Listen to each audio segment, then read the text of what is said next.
Welcome to our cottage meeting. I'm glad we have so many of you that are here to learn about the ministry that we have planned out for Water of Life.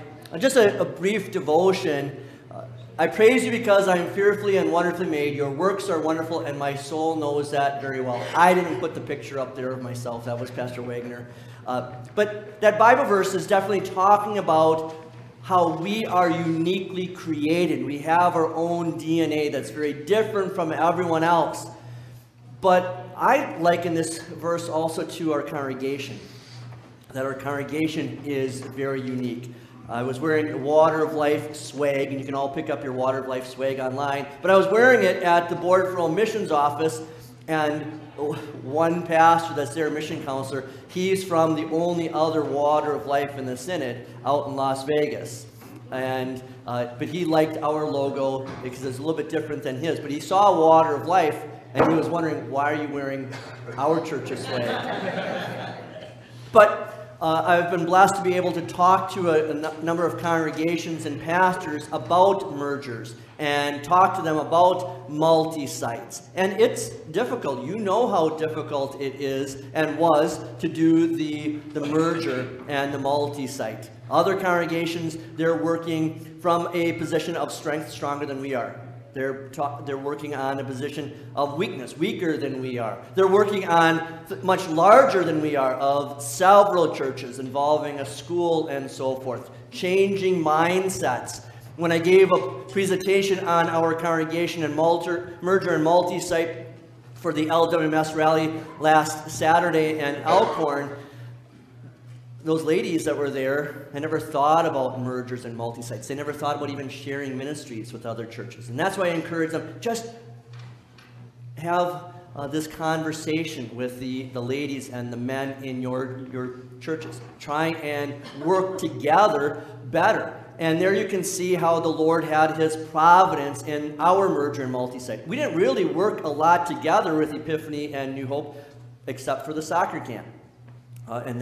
But God caused that to grow, and then with his providence, just the way things lined up, that I happen to be Pastor Scoggins' mentor, that we happen to have time during 2020, because we weren't doing much with the pandemic and everything. We happen to have a leadership team to be able to have 3 people who worked on these kinds of things in the right place at the right time, so Pastor Scoggins and I didn't have to do it. But the key is, we have a unique DNA, unique ministry. I know, I'll quote Tim here. I know he said this numerous times in talking to the pastors that we've called about when they ask about how does the merger go, and he said, well, do you want to say what you tell them?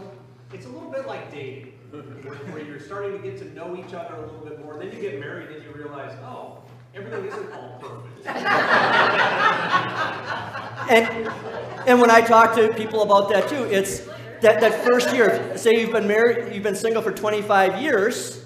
For us, it was married for 25 years. You got to get to know what it's like to be living together, because you lived separately for so long. Now imagine one that's over 90 years old and one that's almost 50 years old. That's where we are as congregations. But I think we've handled things pretty well. That we are unique, we are wonderfully made, and we want to celebrate that. So our agenda today is who, what, how long. So we're going to have Don as our head elder is going to talk to you. I'm going to go through the VTO, and then some last things of easy tithe and then growth groups. So these are some pics of our shepherds. Arlie and Cindy Allen, although Arlie's not going to be our shepherd anymore because he moved down to Florida this week. He didn't mean to be mean, but he was. And if you saw him on Facebook with his grandson in their pool while we're having a snowstorm. Don and Judy Kirby, who they like the snow. Craig and Krista Kennedy with their 3 adopted children. Gary and Sandy Zenda, Bill and Jane Strutz.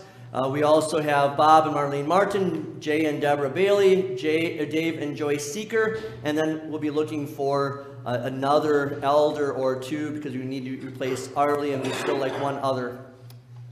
Don's going to tell you his family story. I didn't know I had to do all that. Well, my wife, Judy, everybody knows her. She's been around forever. We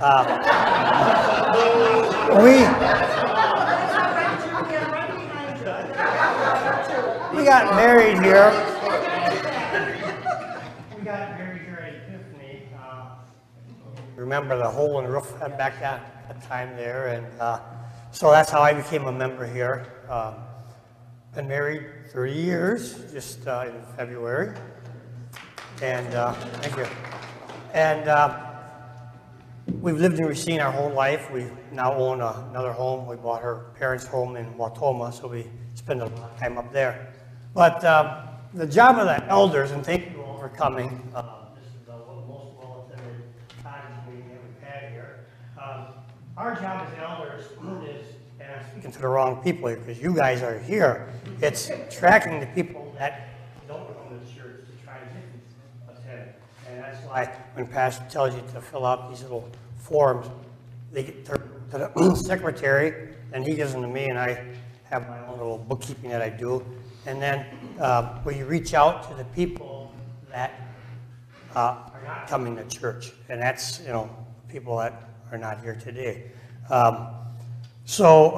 As Pastor said, I took alphabetical list of everybody in the congregation and assigned that page to somebody, and the next page to somebody else, and that's who they kind of reach out to. I think I'm going to, because now you know a little bit more about it, I'm going to take these names and put them in that display case out there of who's under what category. Like Harley was Acklam all the way down to Becker, and so if you're in between there, that would be your elder, and maybe put their phone number and email out there if you ever want to reach out to them for any reason. But we are trying to get people to come back to church. And so if you've gotten emails or texts from me, it's just to encourage you to come back more often and things. So that's our job, and thanks for all coming. Yeah, and then with that, to understand that the elder's job is not checking up on you. It is to encourage the rest of our members to be involved in means of grace ministry, gospel and word and sacraments, portrayed in the stained glass windows. We want you and the rest of our people to be involved in receiving God's word here in the sanctuary, baptism, remembering that baptism, receiving the Lord's Supper, but also if you're ever worshiping online, we encourage you to check in. You hear that all the time, and it's so important. I was talking to one of our members worshiping online. She said, I watch all the time. I said, well, we don't know you're there. Just say good morning so we know you're there when we come to the whole family. Because we want to be able to reach out to those people who are not hearing God's word regularly, either in the sanctuary or online, so that we can then get them involved, strengthen their faith, and then that's a big part of what we're calling that second pastor to be in reach, so that he can help our elders on continuing to grow our congregation inwardly, so that as we have people coming in to receive word and sacrament, that they can then go out with that and train with that ministry. So we're going to be talking about vision, traction, and organizing. So VTO. So you hear a lot about this VTO. The EOS model, you can see what it stands for, and the key components: vision, people, data, issues, process, traction. And again, going back to God's providence, Pastor Wagner is the exact right guy to be here at the right time. This is right up his alley. John's shaking his head because we know. We gave him this. He created the presentation. He loves this kind of stuff. He lives for this kind of stuff. Traction. So this is, the VTO is based on this book, and we're going to be encouraging all of our leaders then to buy a copy of Traction, because I've been dealing with VTOs for a couple of years on the Home Mission Board, and I still don't all understand it. Thankfully, we've got someone in our congregation, she lives this type of thing with VTO type meetings twice a week. And so she's going to help our leaders to go through this, because we met twice with Pastor Flunker to create the VTO, to create a long-range plan, but now we need help on the day-to-day, month-to-month things. And so you can, big part then is that vision. I still remember as we were having our cottage meetings when we were talking about merger, one of our members said, and it was truthful, it seems like we kind of do things by the seat of our pants. And I said, yeah, that's true. We do. The pastor does it that way, our leaders at the time did it that way, and that's the way we did things. And we can get a lot done. We did get a lot done that way. But what this is doing is we want to have that long-range plan. These are some of the things that, as I've talked to congregations about merging, I said, well, maybe you do the VTO first. Have your long-range plans, then come back and talk about merging. So vision. Do they see what you're saying? Successful leaders not only have compelling visions for their organizations, but also know how to communicate those visions to the people around them. They get everyone in the organization to see the same clear image of where the group is going and how it's going to get there. So if we don't know where we're going, we can't all be together to get there. So our Water of Life in VTO. Our goals are threefold. Help boards, committees, and groups identify, discuss, and solve issues that are hindering gospel outreach and mission expansion efforts in our local ministries. All levels of Water of Life leadership will adapt and adopt the strategic planning system that VTO provides. What that means is that the pastors, we'll have two, will have this. Our council will have this. Our elders will have this. But then our 6 committees with our chairman, that they will each have their own VTO. It's a very different way of doing things than you've done in the past at any kind of meetings. All administration adopts the follow-up and follow-through process and policies of the EOS model. Increase our accountability. How many of you have been to any kind of leadership meetings, like council and so forth? And women, yeah, a lot. And a lot of times, do you feel the meetings go on too long? And it can be in the business world too. I don't know why we have meetings when an email would solve it, right? A lot of us have been at those meetings. And I just talked to a pastor Wednesday night about this. He's at an older country church and he wants to go from the way we've always done things. And he was saying, well, there are farmers out there, and they like to talk. They don't get talking to each other too often because of the fields, and their meetings can be 2.5 hours. Well, no one wants to be in a meeting that's that long, and no one wants to be leadership then. And so, and I love Jeff, he's right with me, get everything done in an hour, hour and a half tops.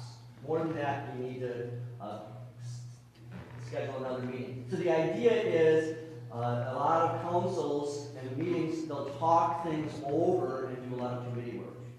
So the idea is, as we go through this, is it's done or undone. So we identify, discuss, and solve issues. So what is the issue? And then we discuss it briefly, and then we solve it. If we don't solve it, then we send it to a committee. We have the strategic planning, and then follow up and follow through. A lot of times, again, whether it's business world or church, what you do is you talk about it, but there's no resolution. You didn't assign it to someone, because you know that if it's everyone's job, it's no one's job. So the idea is, who has to do this? So in our called Level 10 meeting, every month I have one with our district mission board, and if I'm assigned to it, I have a rock, we'll talk about that a little bit, I have 90 days to do it. So I know me, I get my rocks done that next day. Because otherwise, knowing me, I'll get it done on day 89 or day 90 before we have the meeting. So get it done. But it's assigned to someone. So vision. What are your core values? So we'll be sending this, we're recording this, and then we'll send it out to everyone. And then we'll also be creating a PDF of these slides. But we're not going to send it all out all at one time, because we also want to send you our core values. Those were developing in God's providence years ago as we were working with First Evan on the project. What's our 10-year target? That's a little too far out, so we're doing the 6-year. Our 3-year, 1-year, and then our rocks.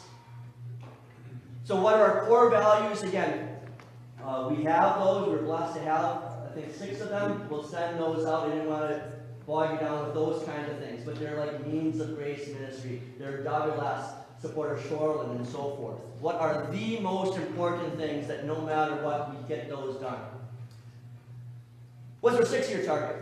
The target is a long-term vision, so daring in its scope as to seem impossible. I love that.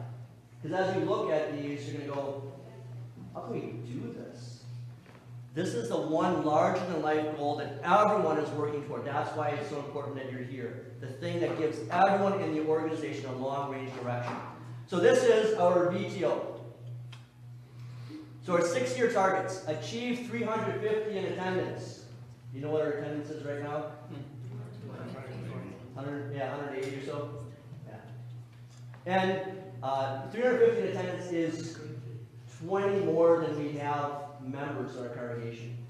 350 attendance would be everyone coming, pretty much. We have 331 members, 431 souls.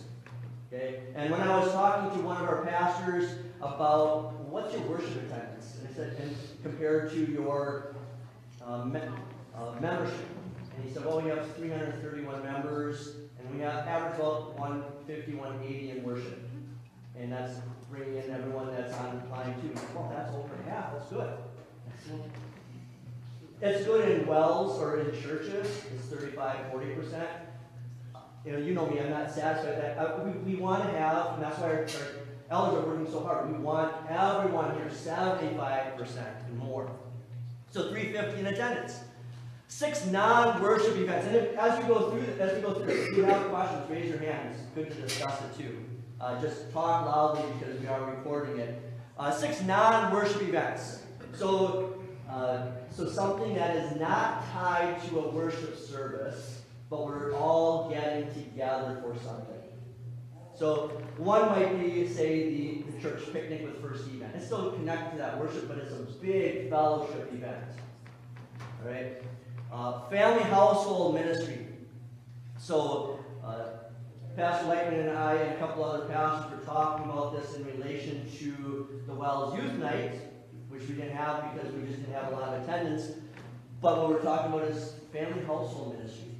That I like Pastor Lightman's vision that it's all about the family. And unfortunately, when you pull kids away, no matter what age they are, then you're separating them from the family, which they often don't have a lot of time with. And so what we're trying to do then is do a whole ministry, so maybe teens and the adults. There might be some events where we have bingo, where we have, older people love bingo. But little kids love bingo. But have intergenerational. Because what I talked about in our conversation with Pastor Lightman and the others is that we in the Wells are very good at family ministry, at promoting family ministry. And then what do? We divide them up into different age groups. Christian friends, teen group, young adults, Sunday school, so we want to do more things together. Family household ministry. We know we need that at Douglas. We have a lot of broken families in our school. The difficulty is that the families that really need it, and maybe don't know how to parent, are the ones who aren't going to come. So we have to figure out how can we do this. Develop a vision for Douglas in concert with First Event. If you've ever been involved with Douglas, you realize First Event has their way of doing things. Epiphany, now Waterlight has our way of doing things. And that's not bad, but it's not united. And so we want to have a united vision. Spanish worship development. So this is really interesting. And this is one that Jeff really pushed for, and I'm glad he did. And what's interesting, again, God's providence, because Jeff pushed for it to have it in here. Now, in the next few weeks, we'll have Pastor Flunker, who is our Hispanic mission counselor. He'll be coming down for a day along with about 10 seminary students. They're using us as a project. That every year they go out and they're going to go to St. John's on the hillside and St. John's in the Belite. There's one church, ours is the other, and the seminary students are going to be doing some demographic study with Mission Insight, and then they're going to come down, maybe knock on doors, just trying to figure out what kind of ministry would work here, and then do some follow-up. It's more for them than for us, but it gets us started. And then a balanced outreach strategy. What that means is, what happens if you try and reach everyone with the gospel at the same time? Fall short, why? You don't have a targeted message. A message that's meant for everyone is not going to hit everyone, it just falls flat. Kind of like the way I was shooting in my, yesterday I went target shooting. And, man, I am not very good at this. I need a shotgun. Okay, then I hit everything. But I'm not getting the center. And if I do, it's lucky. So what we talked about is like a balanced outreach strategy for young families. Target it there, and then knowing that other people are going to be excited by it, and we're going to hit other people, because older people, they love seeing little kids in church. I could hear they keep those little twin babies in the back. That's a good sound, hearing them crying. A balanced outreach strategy. And then from that, any questions on this? Okay, so 6 year, it is out there. It's going to be hard. Then a 3-year picture, so we just divide it in half. And you can always then adapt it. You can change your 6-year goal. So for example, in our 6-year VTO, for our mission board, it was to start, say, 6 new starts in 6 years. In the last 3 years, we've just finished 3 years, we didn't have any new starts. So we said, all right, we need to cut that in half. And that's okay, to adapt it. With life and business moving as fast as it does in the 21st century, there's little value in detailed strategic planning beyond the 3-year window. So then, what is our 1-year goals? Lord willing, we'll install a second pastor. So you know, Pastor Fellows returned the call. Right away, I emailed our district president, Pastor Leiber, and asked him what his thoughts were of calling another guy. But it would be after Easter, because we would get a call list before Easter, and we take Easter off from calling pastors. And if we called again, that would be over the time frame of going to the seminary. So he suggested going to the seminary. And I replied, well, this will be the 3rd time. And I also said, I ready to leave it on heavy. I said, I'm also a distribution board chairman. It's a lot of work that takes me away from the church. So it'd be nice to have someone else. And then I also said, I don't get tired very easily. I'm starting to almost think I might get tired. So send someone our way. And he said that we are a priority. He can't guarantee someone. Okay? But if we don't get one from the seminary, then we'll go from there and see what's next. But we'll have a meeting on that. It'll just be a Zoom meeting, because we just need the congregation's approval to go to the seminary. So contact all non-attending members. How are we doing on that, Don? We keep trying. When Pastor Wagner came, he's given us some better ways to do this, and Craig Kennedy is a wizard on the computer. The stuff he talks about, I don't understand half of it, but he's, if you're a member under him, he's sent out all that information, I think, to you already. He knows his way around. Yeah, so with Pastor Wagner and Craig Kennedy, one of our elders, they're going to be teaching our elders how to use their phones. So it's not just a phone call, because people don't like answering the phone. It's not just an email. Because a lot of people don't read the emails. I look at the metrics on emails I send, and only about half open it. Okay, so if you look through your emails, you get one almost every day from me now.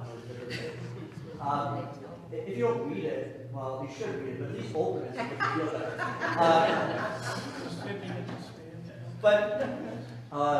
But what Don is talking about is that Craig is going to be teaching the elders how to copy and paste and just send group texts, or copy and paste and send a text to our members. Even our teams and so forth will open the text. Then online attendance metrics, recording in place. So again, that's why you see the QR code, so that we can capture those people that worship online with us. Structure for event group in place. So that's we have a new discipleship chairman. Isaiah Capito is a new member. He said yes to joining the church, and we plugged him in and saying yes to being on the council. And then Josh Mackinnon, who was he's our stewardship chairman, I'm sorry. Josh Mackinnon was our stewardship chairman. He asked to be moved over to discipleship, and they're going to be working together on a project And we'll talk about that later. Define and structure, develop family ministry concept. Joint operation agreement in place. It's unique and very interesting that for almost 40 years that our Epiphany and First Evan operated WLS without anything written down. Just a handshake. No one said, I'll give this much and we'll give this much. It just worked. But thankfully, God placed Andy Baumgart, who was the principal down in Kenosha Public School, and he was the head of the IPSC. He with Dave Seeker figured out the Joint Operation Agreement, the JOA, but now we've had to update it since that was written about a decade ago because of school choice. And so now that's almost finished, and then we'll be able to knock that one off already. Hispanic Outreach Subcommittee, that was, we would ask Rachel Bushkoff to be the subcommittee. She said yes, so we knocked that one off already. And then determine outreach components and strategy. So one of the things that I'll be working on, Lord willing, if we have that second pastor, so we can really focus on the outreach, is to not do quite as many big outreach programs in a church. That sounds anathema, sounds crazy. But really, just encouraging, training you to do member ministry. You invite someone. That's the way this church from Epiphany to Waterloo has always grown. It's very rarely grown from any kind of outreach strategy. So incremental steps. Is there any significance of the colors? Yes. I only see like 2 colors, but the rest of you see a bunch. So the significance of the colors is that you have that color throughout all 6 years. So that the second pastor installed is tied to the 350 in worship. Okay. The Define and Structure Development Ministry, I'm guessing that's blue, that's tied to the WLS family ministry. Okay. Good question. Okay. And then traction. How do we get moving with this? Making our vision a reality. The most successful leaders are the ones with traction. They execute well and they know how to bring focus, accountability, and discipline to their organization. This key component is typically most organizations' weak link.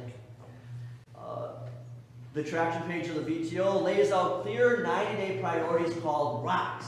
So what that is, in the book Traction, it describes it like if you're down south and you've got a cotton field and it all looks exactly the same. You're picking cotton. But then you're never getting anywhere. So what they describe is you throw a rock or a stick, and you work until you get to that rock or stick, then you take a break. And what this is you throw that rock out 3 months, 90 days, and you work toward that rock. Then once you got that one off, then you go to the next one. If you don't have it off, then you move it to the next rock. You make it a rock again. So that's how you get traction. So it's our 1-year plan with a 3-year picture in mind. Discuss, debate, and decide on the 3 to 7 most important priorities that must be completed this year in order for you to be on track for your 3-year picture. These become your goals. They're specific, measurable, attainable. So again, you can't just have something that's real nebulous. It has to be something specific. How do we reach there? Like if our rock is, and a 1-year goal for our mission board is we want to start new churches. Yeah, we all want to do that. But we want to say we want 1 new start and 3 enhancements. So that would be helping a congregation like ours with a 3-year mission focus, like a school chapel. So it's specific, measure. So what are our quarterly rocks? So our quarterly rocks are, we keep calling until it's filled. And who's assigned that? So each one of these rocks is assigned to someone. We don't assign first 1 or 3-year or 6-year goals. We only assign the rocks. All shepherds making calls. So that's Pastor Wagner, Don, and then the elders. The cottage meeting started. That's Pastor Wagner. Research online metrics, our tech team. Committee formed, our discipleship chairman. Find a task force, our church president. But that was for the joint operating agreement and for the family ministry. Distribute updated JOA with S Corp, Principal Ring. Ask Rachel B to serve as the outreach chairman and inform outreach team of 1-year goal. And so with that last one, so we're going to have regular meetings kind of like this, or at least a brief discussion after worship, an email, a video. We're going to do all different kinds of things just to give you updates on our rocks. So every 3 months we'll get something out to you. Any questions on the rocks? Will all this information be pushed out to the people who aren't attending also? Yeah. Yeah, and that's why we're creating the video, and so that we can send it to everyone. And then we'll also create a PDF of the PowerPoint, and then they'll be getting the core values and so forth. Yeah. What are issues? Ask the team to think of the obstacles, concerns, and opportunities you face. So IDS, what are your issues? You identify it, discuss it, solve it. So what issues, problems, obstacles, barriers, threats, or challenges keep you from achieving your mission? So Pastor Wagner created 3 there. So like leadership team challenges, or LES, Lutheran Elementary School, church is viewed as a service organization versus family membership. I'll pick a really easy one, the church refrigerators. Oh. Okay, so you maybe saw or heard that one of our refrigerators went out about 2 or 3 weeks ago. So if you've been in council meetings, you can discuss that, well, which kind of refrigerator should we get? Should we get a big one? So it's a commercial size one, but then people might say, well, we need something for a freezer too. Do we have 2 small ones? And then should we get it from Sam's Club or Costco? You can imagine the discussion going on. It can go on for a long time in the meeting. Greg's been there. What did we do? So here's, you can make it a rock. You could put it as a rock, it's 9 days. And then, but then you assign it to, assign it to our trustees. Scott and Rick. You guys handle it. You guys discuss it on your own. If you need to, we can bring it back to the council for approval of what to buy. Boom, done. And we didn't really have to discuss it at all, instead of what often happens in the meeting. And that's the thing with all of these. Let the committees do the committee work so the leaders can do the leading. So identify the issues, and then everyone shares, you discuss and debate, you say it once, and then you look for the solution. All right, so if something's not done, say in a rock, you can create an IDS, and then go from there. Or you have an issue of, well, what's going on, and then you can create a rock from that. So either way. So the key is with the rocks is done, undone. It's not done. Why isn't it done? That's it. And then you move it on. You solve the issues. You lay out the solutions, who's going to do what, and by when. You set benchmarks and so forth. Any questions on IDS? You have your rocks. What committees? I mean, who's assigning it to the committees? What committees will be discussing the rocks? Do they bring in the congregation on any of these at all? We won't be discussing the rocks with the congregation for solutions, because that's why you elect leaders. How many committees do they have? What's that? How many committees? 36 committees: stewardship, discipleship, evangelism, worship. And what one? So one of the rocks will be assigned to one of those committees? Right. Yeah, depending on what it's, and the trustees. So a lot of rocks are going to the trustees right now. Okay, but they also have a lot of guys. Hopefully they can farm those things out to guys instead of just doing it all themselves. But you guys know the leaders we have, they like to do things themselves. And that's okay, but you can get burned out. So we need to, like Larry said, we need to get those committees running. And so please be willing to serve on a committee.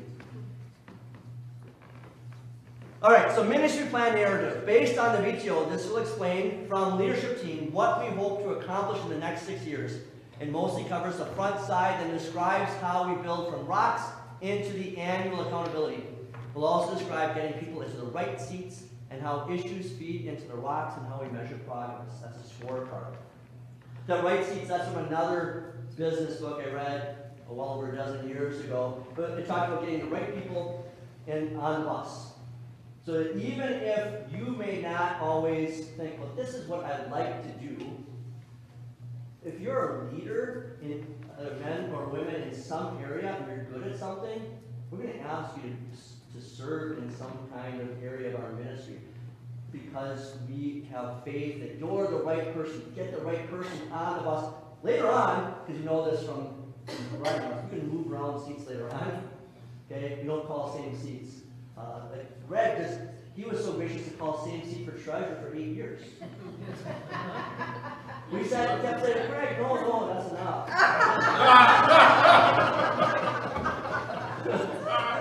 No, we get the right people on the right place on the bus. So we want you're the right people. Help us serve.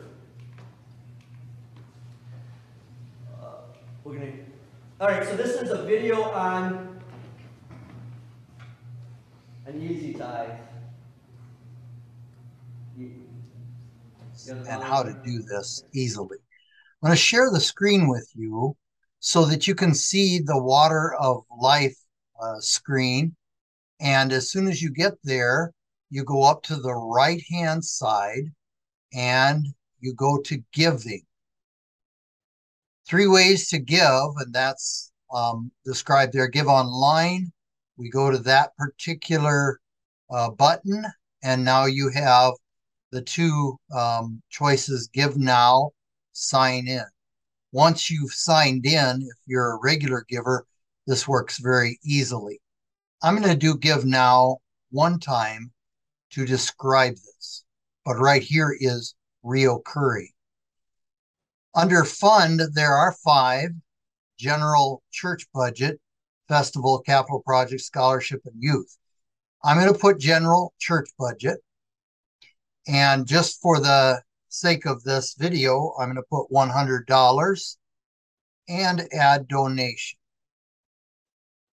So now I'm ready to give through the vehicle that of my choice, which would be credit card, debit card, Google Pay, or bank account. I'm going to do bank account and kind of just walk you through how we would do that. I type in my name, my account type, checking, my routing number, my account number, my billing information.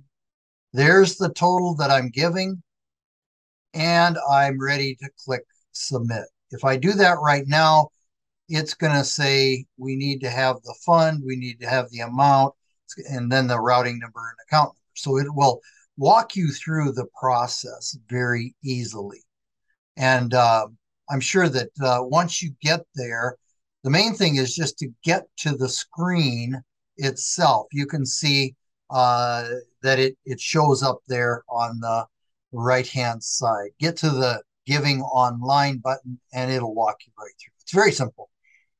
Hope this helps and that you would be interested in giving online. It's certainly not the same as putting into the basket, but it is also possible then to make regular proportionate gifts by putting it into an automated state.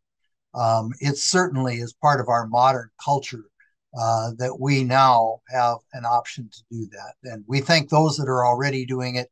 We hope that this is helpful if you've wondered how to do it. You take care. Bye. So with that, again, easy size recap. I'll talk about that in a moment. But Greg, do you know, like from 2020 on, did our offerings go up during the pandemic and so forth, or did they? Yeah, they went up substantially. Yeah. So we've seen a major change in adoption of the electronic giving. You know, to the tune, I think it's up to about 17,000 a month is the average for online giving. So, about 75% of our members give online. Yeah. And the reason I bring that up is in 2020 and so forth, there were churches that really struggled, and there are a lot of reasons, but one of the reasons was they were not set up for online giving. We were already set up that we have that you can give your check and then mail it, and a lot of people do that. And then others were giving online, and because those churches that were giving online, their offerings increased. The WELS, their gifts to the Synod for ministerial work, and you see that in our budget, CMO, Congregational Mission Offerings, it's increased the last 3 years by God's grace. Our offerings have gone up, even though we've lost some members the last year or so of transferring out, and a lot of it is giving online. Laura. Maybe this is more a question for Greg too, just to verify. Does our church prefer that we not use the ThriveIn program anymore to give that way, but rather do it this way electronically? Is that easier for your record keeping? Yeah, I mean, this would be easier overall because the people that are keeping records can go in and just see what's given each week and record it, where the ThriveIn piece, I believe, comes over in check form with who's giving it. So this would be an easier option.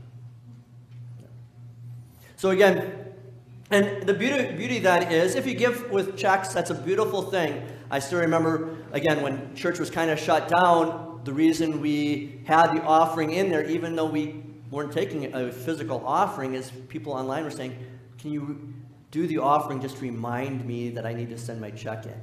Okay? And that's why, even though a lot of churches never returned to passing out their offering plates, we as a worship committee said, we want to keep doing that because it's a visual reminder. It's just something to do to help us remember. And if you listen to what I talk about, it's part of our worship, but it's also a part of supporting our ministry. And you know, when you do things over and over again, you kind of forget that. And so if you're just walking by and putting in the offering plate, we might forget. So it's always a good reminder. And there's easy time to fill out the book. Yes. So Easy Tithe. Go to the Water of Life website where Pastor Wagner had the video. He was in the right-hand corner, but it's right there, giving. Click on Give Online, enter the gift amount, enter the gift source, enter bank card, enter your billing address, and submit. And you can do it recurring, so every week, every other week, if that's how you're paid, every month, or you can do a one-time special gift, however you want. You can give it to the general fund, there's a college fund, and so forth there. Any questions on Easy Tithe? Not so much on Easy Tithe, Okay. but I think on programs like that for the retirees, I don't know how you mentioned in the program, you should mention that they can give all their offerings entirely tax-free if it's coming out of their retirement funds, but it's a little bit of a hassle because you got to go and get a medallion, notarization, and everything. And I think most people here probably know how it works, but I think it's good if we publicize that regularly, so everything that's coming out of your retirement funds as gifts to the church, instead of being taxed, it's all tax-free, so it can't get amount up. Yeah, and I don't understand all of those things, but I do see the mail when it comes in, and there are checks like John is talking about from different people, from different accounts and so forth. So that's a great way to continue to support the ministry. Maybe that's part of your offerings, or it's above and beyond. Tim? I was going to say qualified charitable distributions is what Pastor Berg is Say talking about. louder again. Qualified charitable distribution is what he's talking about from your IRA, and you want to pull from the taxable portion, not your Roth portion, to get away from the taxes. The other thing, Easy Tithe has an app, very easy to use on your phone. It looks different than what it does on the website that Pastor Wagner was talking about. So again, if you refer, I was talking to someone that was at another cottage meeting, setting it all up like this, and I prefer writing checks. That's fantastic. That's good. Okay. I go to visit our shut-ins, and they've got their checks and their offering envelopes all ready to go. Okay. That's awesome. But the beautiful thing with Easy Tithe is if you're on vacation, you're sick, you're gone for whatever, your offering still comes to support the ministry here at Water of Life. All right. Then the last thing we're going to focus on is growth groups. How many of you were in a growth group last year? Okay. So we're encouraging everyone to be involved in a growth group. Last year what we did was like 6 weeks and one every week in someone's home. What we want to do with this one is it's going to be once a month for 9 months because that's the small group Bible study and everyone outreach. This ties into what I was talking about before. Instead of programs in the church, we want to teach you how to do outreach. This is a program that Pastor Wagner has done when he was pastor at Our Saviors in Grafton. And so Isaiah Capsule as our stewardship chairman, along with Josh Mackinnon, our discipleship chairman, because Josh had done it last year, and he volunteered his wife Sarah to help Isaiah with this one. Did he tell you that? Okay, well, he did tell us. And so he thinks he has all the homes signed up, so it'd be, you go to someone's home. Because if you have 15 people in a meeting at church in this setting, I always say that's kind of like a cult. But if you have 15 people in your living room or kitchen for a Bible study and discussion, that's a lot of people. That's a full house. Okay, and so what we want to do is, just like the church, the early Christian church, they were home churches. They met in people's homes. We want to kind of get back to that. So please sign up for those. So Isaiah and Josh and Sarah are going to be working on setting that all up so it's ready to be promoted the week after Easter so that they can start and you can sign up for one sometime in May and then go to that same house, that same date and time the rest of the year. Any questions on the growth groups? So that's the idea with the growth groups. Let's go during this week. We'll be hosting multiple in-home small group studies. Let's Go is a 7-part series, so not 9, designed to encourage and equip Christians to connect unchurched people in their lives to the gospel of Jesus Christ. And then we'll be sending out it won't be April 2nd yet, but we'll be sending out a link with Sign Up Genius, just like you could do with the growth groups, and then go to that. Because that's the way we kind of programmed it, is come to the cottage meetings, learn about the ministry, and then really be active in the ministry with these growth groups. All right. Any other questions, comments? Are you going to put this information like on your website so we can access it? It'll probably be on SharePoint, but we'll be getting different parts to you in different times of the year. So again, check and open your email. Yeah, I feel like there's a lot of information. Yes, there's a lot. So we want to give you little bite-sized things. And like I said, with the rocks, that will get out to you every three months in just little bite-sized pieces so that you know what's going on. Pastor? Yes? I'm not sure that a lot of people know how to get into SharePoint or how to use that. So if there's a way to have quick, not today, but I mean at some point, either by email or, Okay. or how to Yep. use that. We'll do that. Thank you for that. We will show you, everything that you want to know about the church. So in the past, I know New Hope had this and other churches had this for their website, is they'll have a lot of the church information on there for their members. And when we had asked Joshua Crone to create our website for Water of Life, for Epiphany, and then transfer over to Water of Life, he does marketing and websites and things like that as a graphic designer for a business, and he said, and rightly so, this is for outreach. It's very clean. There's not a lot of information there, but there is information. If you missed a sermon or you liked a sermon and you want to share it, you want to listen to it or read it again, all the sermons are there. The written and podcasts of the sermon. The hymn devotions are now written and podcasts of those are on there as well as other things that we do. But it's mainly for our visitors, so that most people are not calling a church. They're not even stopping by a church first. They're checking out the church on the website. I found a lot of people from 2020 on, especially, they check out our worship service online, and then they come by us. Okay, so I use that information so that if you want to find church information, it's on a different site called SharePoint, and we'll get that information out to you as well, so that you can look up all the other kind of things, all the business stuff of a church. Good point, Judy. At one point, we had a little tutorial about SharePoint, and if we repeated that, but had people bring their device or bring their phone or their iPad or whatever to follow along, because just to sit and listen and go, oh, then you do this and this and this, and you get home. What did they say?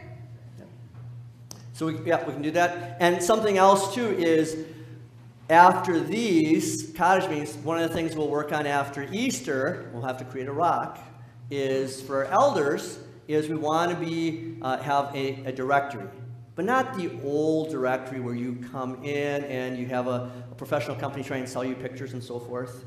Because we had, when we did that years ago for Epiphany, it was like 20%. It was not good. Okay, and then you get the book. All right, 80% of the church isn't in here. So what we want to do is we're going to set it up so that you take your own family picture, own individual picture, because we all have phones. And most of us, except for Dave Seeker knows how to use them.